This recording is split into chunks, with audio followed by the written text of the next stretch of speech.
का सिलसिला विद हुंजला। आज की खबर यह है कि महाकुंभ में इतना ट्रैफिक है कि सभी जो पुलिस प्रशासन की तैयारियां थी वो ध्वस्त होती हुई नजर आ रही हैं। हम ये कहें क्योंकि पूरा संगम नोस कहें या संगम क्षेत्र का जो मेला कहें, सब तरफ ही ट्रैफिक। पुलिस के कर्मचारी लगातार परेशान हैं और फ्लाईओवर हो, जो रोडवेज हो या ट्रेन की बात करें, हर तरफ सिर्फ जाम ही जाम और ट्रैफिक ही ट्रैफिक।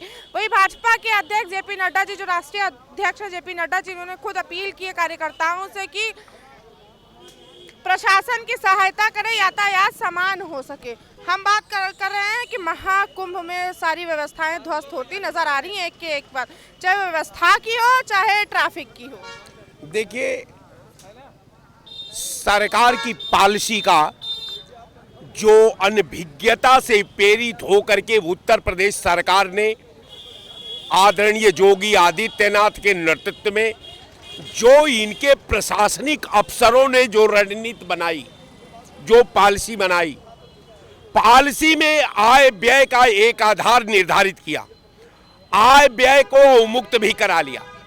जब आय व्यय जब वहां गया तो आदित्यनाथ जी ने कहा कि साहब वहां मैंने 100 करोड़ लोगों का व्यवस्था किया, तो वहां तो 100 करोड़ लोग नहीं पहुंचे।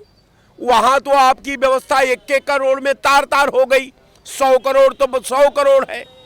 अब कहने का मेरा मतलब कि पॉलिसी क्यों फेल हुई, पॉलिसी का कारण यह रहा कि फेल पॉलिसी कैसे होती है।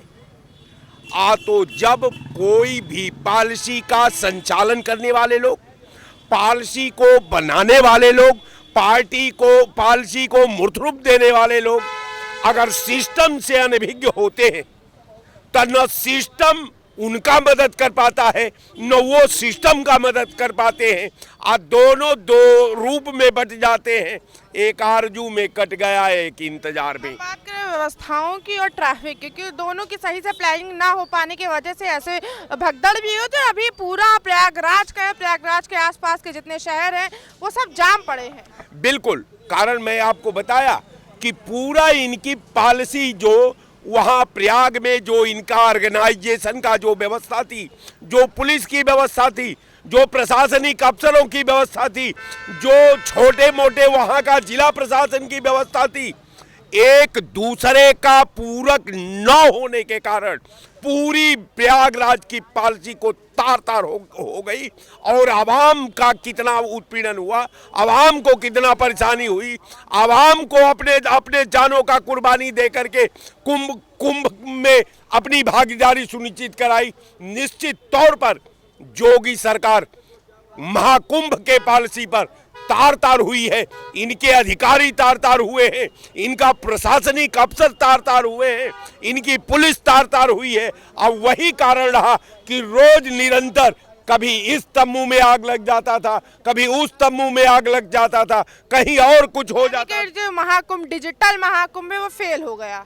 देखिए, डिजिटल पढ़े लिखे लोगों के लिए है।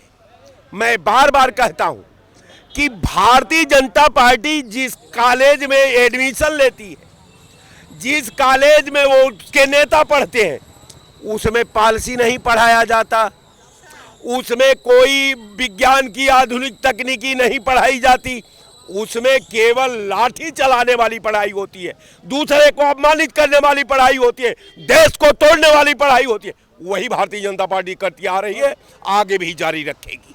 भी जारी रखेगी। भाजपा के राष्ट्रीय अध्यक्ष जेपी नड्डा जी का ने अपील की है कार्यकर्ताओं से कि प्रशासन की मदद करें ताकि यातायात सही हो सके। ना सही था ना होगा। और सबसे पहली बात तो मैं आपको ये बताऊं कि ये श्राप है इनके ऊपर। काहे का श्राप है? मैं बता रहा हूँ। देखिए, मैं शुरुआत एक लाइन से करूँगा तो वो फिर बाद में टॉपिक पे आ जाऊँगा। नेहरू जी ने किया था, 800 लोग मरे थे, उसके बाद उन्होंने इस वीआईपी कल्चर को ख़त्म किया और उन्होंने गलती मांगी देश से। उसके बाद दोबारा एनडी तिवारी की सरकार में हुआ, उसने कहा वीआईपी कल्चर नहीं चलेगा, जिसको जाना अपनी जिम्मेदारी से जाए। थर्ड हुआ आजम खान जी पे। आजम खान जी के होते हुए कुंभ में कोई हादसा नहीं हुआ, वो रेलवे स्टेशन में हुआ। मगर किसी ना किसी तरीके से बात बात पे पानी पी पी के मुसलमानों को कोसना, उन्हें दुकानें वहाँ ना लगाने दी, कोई बात नहीं। उसके बाद आजम खान ने लोग श्रद्धालुओं को मरवा दिया, ये है वो है, आरोप लगा। अब देखिए, मैं वही कह रहा हूँ, ये श्राप है इनके ऊपर। ये इनके ऊपर श्राप ये है कि अभी आधा भी मुकम्मल नहीं हुआ है महाकुंभ, और 10 बड़ी छोटी घटनाएं हो जाती है, आधा तो जिसपे हजारों आदमी मर जाता है। मगर मैं धन्य है अनभक्तों को हाथ जोड़ता हूँ। क्या बात कही आप लोग, क्या बात की आप लोगों ने अनभक्तों, और क्या बात कही है सनातनी और भाजपा के सनातनी, भाजपाइयों के अंधभक्त कह रहा हूँ मैं, और कुछ नहीं कह रहा हूँ, ध्यान से सुनिएगा मैम। भाजपाइयों के कैंडिडेट जो करता है, उन्होंने जिस तरीके से मिलकीरपुर में एक सनातन के आंकड़े को छुपाने वाले को सत्ता में 1 सीट का योगदान और दिया, तो मैं धन्य हूँ उन सनातनियों से जो सनातन के हत्यारे थे, उन्हें आपने 1 सीट में जिताया।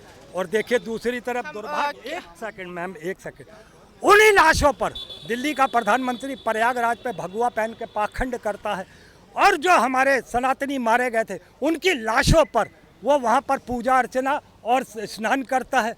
आप ये देखिए, उस दिन चुनाव भी था, मगर चुनाव में जीतने के लिए किस तरीके से हमारे सनातनी भाइयों को जो मरे हुए थे वहाँ पे, उनकी लाशों पर मुद्दे पे आ जाते हैं, प्रधानमंत्री मुद्दे पे आ जाते वहाँ हैं। पे सत्ता की मुद्दे पे तो आ ही गया हूँ ना। अब आपने कहा करोड़ों की लागत, कोई कहता 7,500 करोड़, कोई कहता 10,000 करोड़। क्या आपसी तालमेल ठीक ना होने की वजह से ये प्रयागराज में इस तरीके से ट्रैफिक यातायात ध्वस्त हो गया? ना ना ना, इसके पीछे तो मैं सिर्फ और सिर्फ इनका पाप मानता हूँ, इनके गुनाह मानता हूँ। इन्होंने जिस तरीके से जातियों में बांटने का काम, जिस तरीके से नफरत की राजनीति की है, ईश्वर भी इनके साथ नहीं चल रहा है। एक आध घटना हो जाती तो मैं समझ सकता था, मगर बददस्तूर अभी आधा भी मुकम्मल नहीं हुआ, और बददस्तूर ये घटनाएं जारी हैं और मारे भी जा रहे हैं, करोड़ों रुपए का देश का नुकसान भी हो रहा है।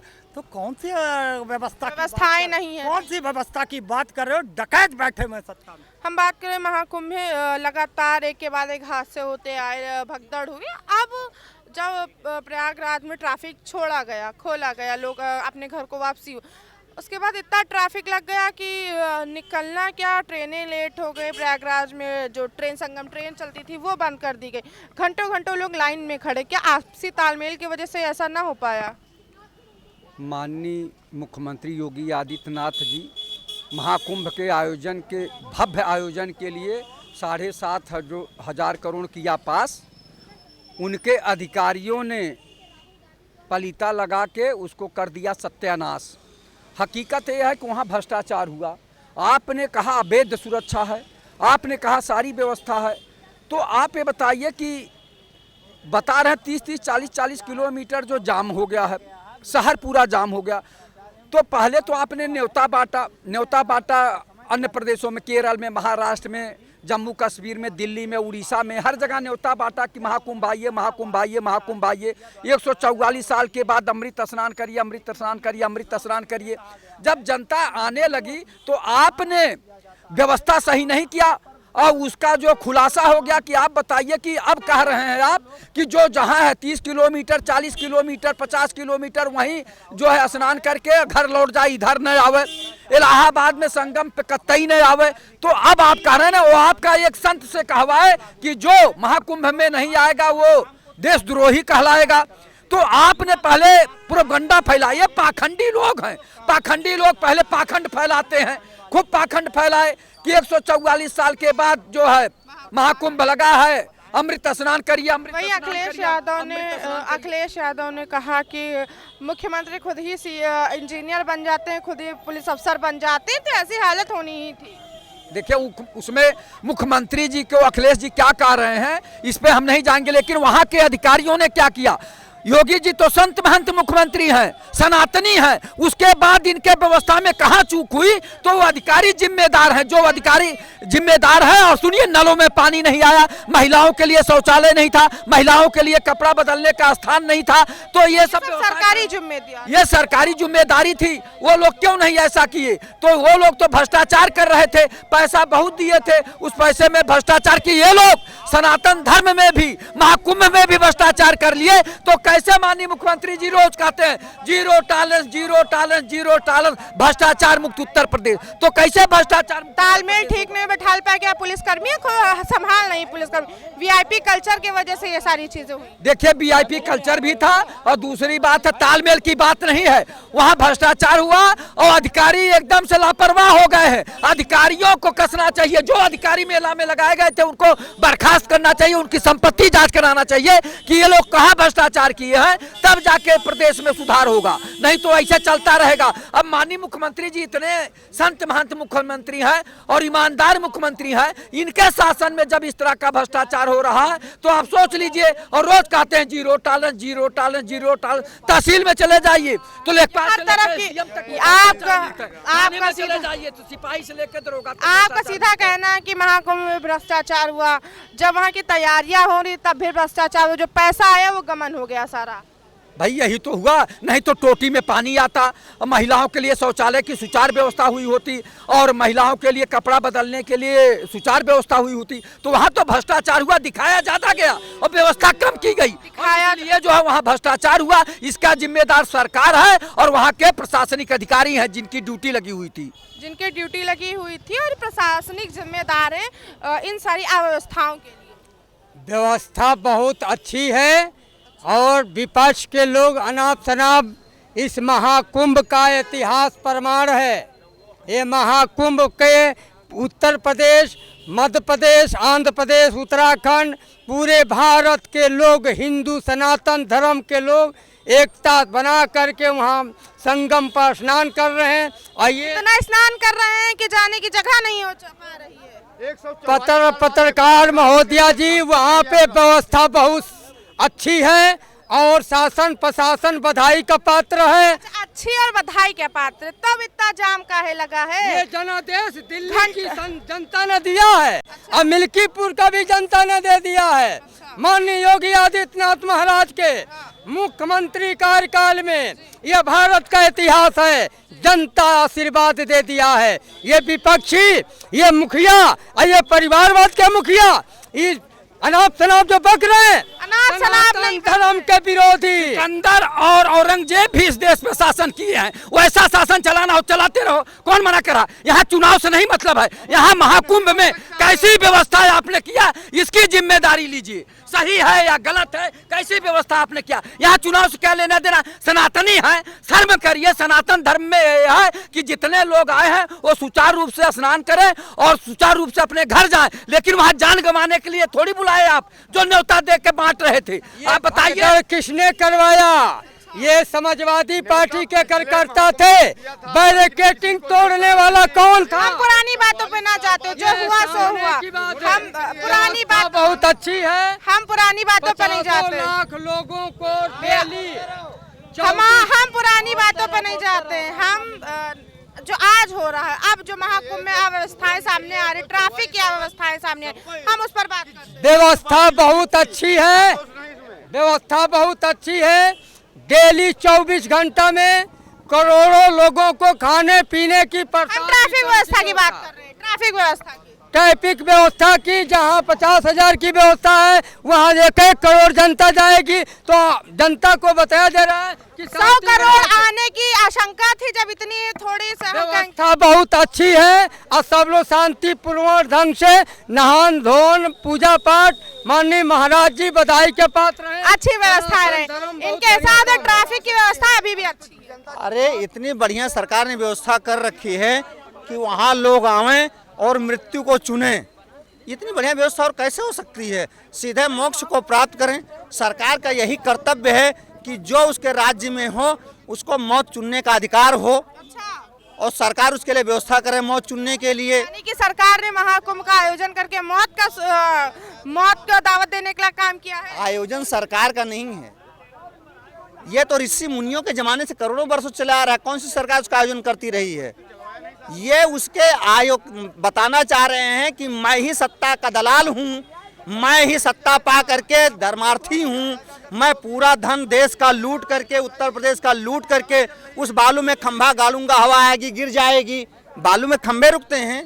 लकड़ी के खंभे रुकेंगे जहाँ मिट्टी नहीं होगी। बालू में खंभे तो बिल्कुल नहीं रुक तो पाए। जब नहीं रुक पाएंगे तो कौन सी व्यवस्था आप करोगे? बालू में बह गया। ये सरकार जो है नमामि गंगे प्रोजेक्ट के नाम पर बहा देती है पैसे, लेकिन साफ कुछ नहीं होता है। और वो प्रधानमंत्री जी कहते हैं तो राजीव गांधी के जमाने शुरू हुआ था, तब तुम काहे नमामि गंगे का नाम ले रहे हो? क्यों जमुना को साफ करने का नाम ले रहे हो? तुम तो जब इलेक्शन था तो तीसरे मतलब 2 घंटा में जमुना साफ करने के लिए कह रहे थे। जब वहाँ सत्ता आ गई आपकी दिल्ली में तो कहते हो बड़ा प्रोजेक्ट है, बहुत टाइम लगेगा इसको करने में। यानी कि झूठे खोखले वादे किए गए महाकुंभ में भी और सत्ता में भी। देखिए, इस देश की जनता बहुत भोली भाली है। यहाँ पर यहाँ की जनता, मैं क्षमा चाहूँगा जो शब्द कहने जा रहा हूँ शायद वो गलत होगा, लेकिन गलत ना माने लोग। यहाँ की जनता और कुत्ता एक ही समान है। कुत्ते को आप 20 लाठी मारिए, 20 लाठी मारिए, 20 लाठी मारिए कुत्ते को और उसके बाद फिर पुचकारिए। ऐसे खाली बोलिए, ऐसे खाली कर दीजिए। यानी कि आप भारत की जनता, यहाँ भारत की जनता इतनी वो है, क्या बोलते हैं, भोली है कि आप उसको मारिए, लोगों के बच्चों की हत्या हो जाती है और लोग पैर छू लेते हैं, जनता तुरंत माफ कर देती है। तो मैंने समानांतर का और क्षमा भी इसलिए मांगा कि इस बात को बुरा ना माने। हमने केवल तुलनात्मक किया है। इस तरीके की जनता यहाँ भोली है। जिस प्रकार से कुत्ता भोला होता है उसी प्रकार से जनता भोली है। आप एक भारत की जनता का तुल्यान या कहे मूल या समांतर एक कुत्ते से कर रहे हैं। अरे कुत्ता भैया, ये जो है भारत के सनातनियों का कुत्ता पितृ होता है। ये आप क्यों बोल रहे हैं? कुत्ता, कौवा, गाय, इन सबको भोजन दिया जाता है, लोग पूजा करते हैं, तो गलत क्या उसमें तुलना करने में? अब मैं जवाब दे रहा हूँ। ये अधिवक्ता हैं और ये सनातन धर्म हिंदू का ये विरोधी हैं और जनता को कुत्ता बता रहे हैं। दौड़ा दौड़ा के जनता इनको मार के लखेत दिया। दिल्ली से जनता ने इनको बेदखली कर दिया, मिल्कीपुर में बेदखली कर दिया। और ये सनातन धर्म का जो विरोधी अखिलेश यादव ने जो माफ नहीं किया। जो माननीय इनके मुखिया जी हैं, कौन मुखिया बताओ? मुखिया अखिलेश यादव जी, ये सनातन धर्म के विरोधी हैं। ये चुनाव आयोग को मृत घोषित करते हैं। तो सबसे पहले तो जाके माफी मांगे। चुनाव आयोग बधाई का पात्र है, निष्पक्ष चुनाव कराया है। चुनाव आयोग बधाई का पात्र है और रहेगा भी, हमेशा रहेगा। हम तो ये कह रहे हैं। बिल्कुल। अव्यवस्थाएं, अखिलेश यादव ने ये कहा है कि मुख्यमंत्री खुद ही इंजीनियर बन जाते हैं, खुद ही अफसर बन जाते हैं, तो ऐसी व्यवस्थाएं होंगी। वो व्यवस्था बहुत अच्छी है। वो बाल ब्रह्मचारी एक मुख्यमंत्री हैं, संत हैं। वो उनका आशीर्वाद सभी वर्गों के ऊपर, सबके ऊपर उनका आशीर्वाद लगा हुआ है। करोड़ों लोगों को खाने पीने की व्यवस्था, प्रसाद वितरण की व्यवस्था, सारी व्यवस्थाएं अच्छी हैं। बहुत अच्छी है। और पहली बात, ये सपा के ये जो बोल रहे हैं वकील हैं, ये कलेक्ट्रेट में बैठते हैं, इनको शर्म आनी चाहिए कि सनातन धर्म का विरोधी और जनता को कुत्ता बता रहे हैं। ये समाजवादियों का चरित्र है। सनातनी वो लोग हैं जो सत्ता के लिए मर रहे हैं। सत्ता के लिए मरने वाला ही अपने आप को सनातनी बता रहा है। और अभी झूंसी की एक भाजपा की मंडल अध्यक्ष श्रीमती अनीता सिंह हैं, उनकी सहेली की मृत्यु हुई। उस गांव में 2 लोगों की और मृत्यु हुई। वो रो रो करके कह रही हैं प्रशासन से कि मृतक की लिस्ट में तो नाम डाल दीजिए। वो कह रहे हैं कुछ नहीं। अपने नेताओं से बात कर रही हैं, मुख्यमंत्री तक बात कर रही हैं, कह रहे नहीं। भाजपा के कार्यकर्ताओं की भी सुनवाई नहीं इस सरकार में। भाई वो तो यही कह रही है, मैं नहीं कह रहा हूँ। तो सनातनी के कार्यकर्ता सनातनी कह रहे हैं और ये सनातनी उन्हीं को मानते हैं, भारतीय जनता पार्टी वाले जो सत्ता के भूखे हों, सत्ता के लिए लड़ रहे हों, उनकी निगाह में वही सनातनी हैं। और जो लोग सेवा का भाव रखते हैं वो सनातनी नहीं, वो उनको ईसाई मानते हैं, उनको मुसलमान मानते हैं। यानी कि जो सत्ता की मलाई खाना चाहते हैं वो सनातन है। हाँ, वही सनातनी है। जो सत्ता में मलाई दें वही सनातनी है, बस और कोई नहीं। हम अगर अखिलेश यादव के बयान पर जाए कि उन्होंने कहा है कि इंजीनियर ही खुद मुख्यमंत्री बन जाते और अफसर भी खुद मुख्यमंत्री बन जाते, इस वजह से प्रयागराज वाले जो स्थानीय लोग हैं वो हाउस अरेस्ट हो चुके हैं। आप देखिए, जो हमारे माननीय मुख्यमंत्री जी हैं, जिंदगी भर उन्होंने पूजा पाठ किया, उनको समाज का ज्ञान नहीं है। सच्चाई यही है।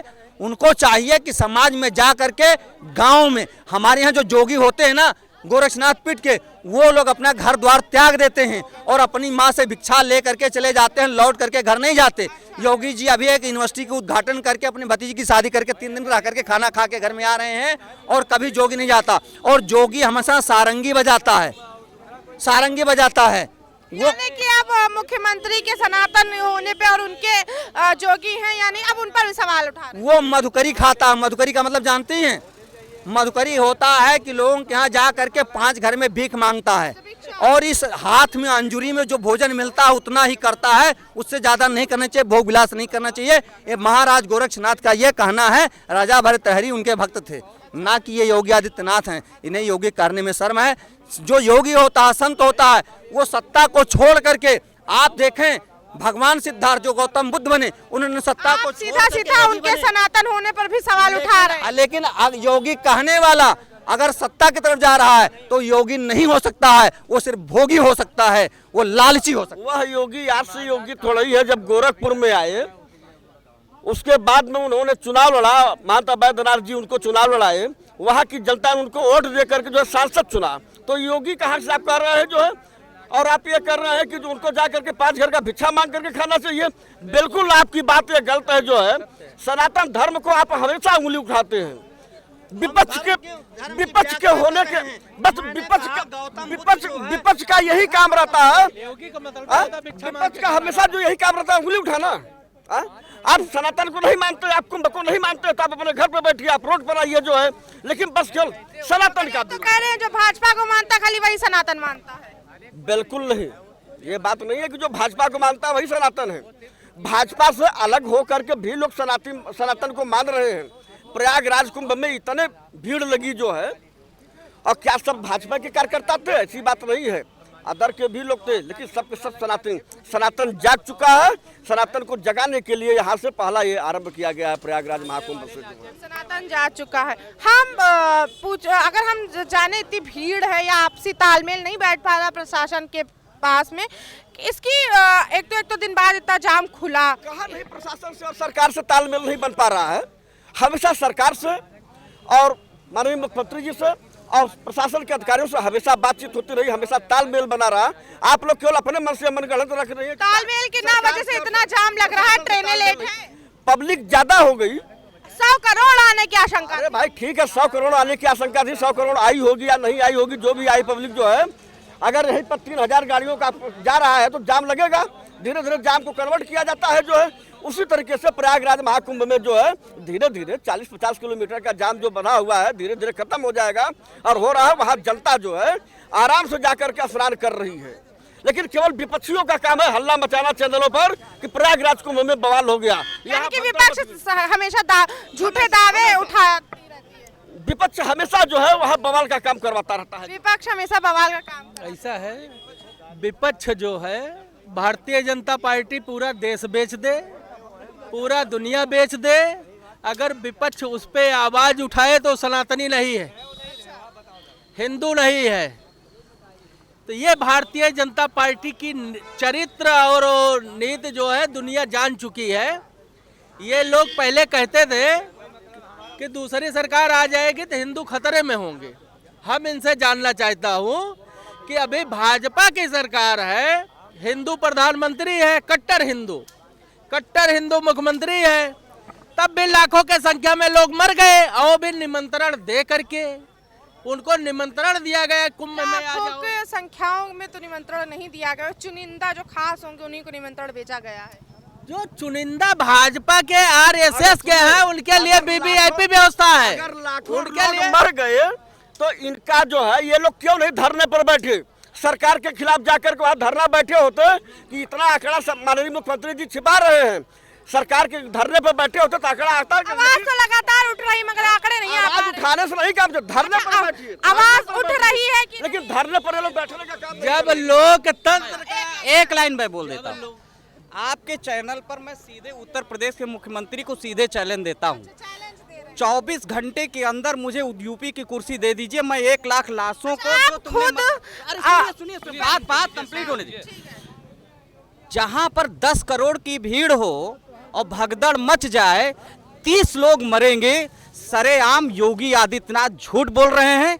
सरकार बदल दीजिए या 24 घंटे के लिए दे दीजिए। जो गंगा में आपने लाशें फेंकवाई है, जमीन में जो आपने खुदवाई है, मैं उनको निकलवा दूंगा। डीएनए टेस्ट के साथ लाइव टेलीकास्ट में दिखाऊंगा कि तुमने इतने लोगों को बुलवा के हत्या की। तुम हत्यारे हो, सनातन के सबसे बड़े हत्यारे हो। दूसरी बात, जहां पर लाशें पड़ी होती है वहां पर कोई शुभ काम नहीं हो सकता, ये सनातन धर्म कहता है। तुम लोग सनातन के शोषक हो, कुत्तों की तरह नोचने वाले इंसान हो। सनातन पे बात करना तुम लोगों के लिए शोभा नहीं देता।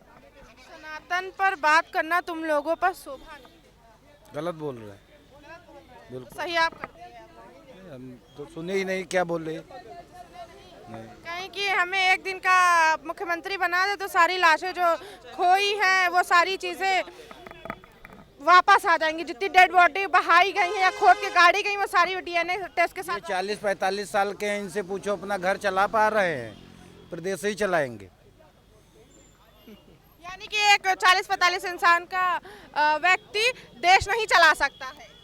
नहीं चला सकता है, ये अपना घर चला पा रहे हैं कि प्रदेश ही चलाएंगे। आदमी चला सकता है देश को, हमेशा रड़ुआ आदमी चला सकता है, शादीशुदा आदमी नहीं चला सकता है। भाई साहब ये अब चल रहा है। भाई साहब बड़ी दिलचस्प बात कर अगर वो शादीशुदा आदमी है तो सनातनी नहीं है, वो हिंदू धर्म का नहीं है। कि बिना शादीशुदा के लोग हिंदू हैं, सनातनी हैं।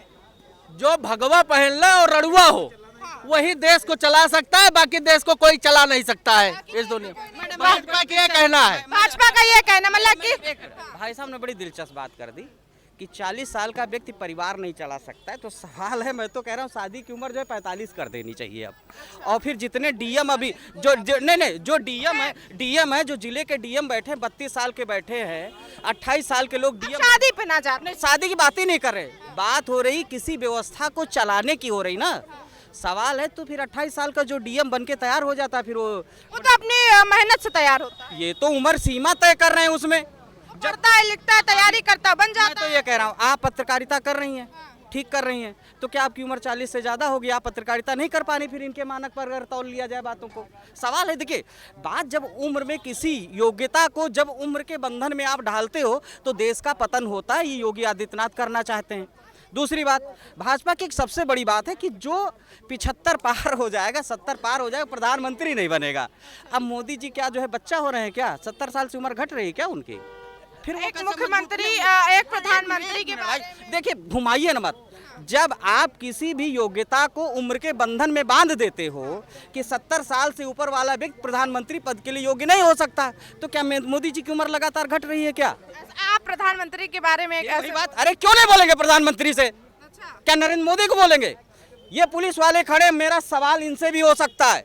यानी कि अरे सुनिए तो, क्योंकि मेरे टैक्स के पैसे से इनको तनख्वाह मिलती है।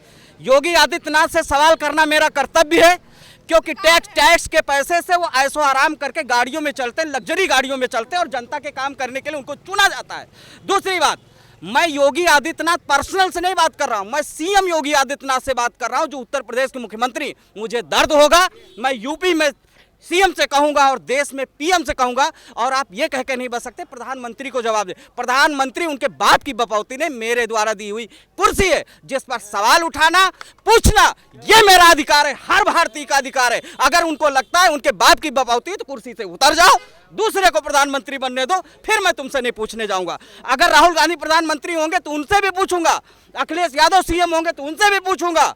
और इस समय जो कुर्सी पे बैठा है, हमारी जनता के टैक्स पेयर्स पैसे से यूज कर रहा है, तो हमारा सवाल है उसकी आंखों में डाल करके पूछना। और अगर फ्लीट यहां से जाती होगी तो सामने खड़े होकर के उनसे पूछेंगे, ए रुक, और जवाब दे के जा, कुंभ में क्यों लोग मरे, तू जिम्मेदार है, तू बच नहीं सकता। ये मेरा अधिकार है क्योंकि मैंने वोट दिया है, और इससे बच करके आप ये कहिए देने से सीएम योगी को आप नहीं कह सकते। मैं बिल्कुल कहूंगा, हर व्यक्ति को कहना चाहिए, ये मेरा कहना है।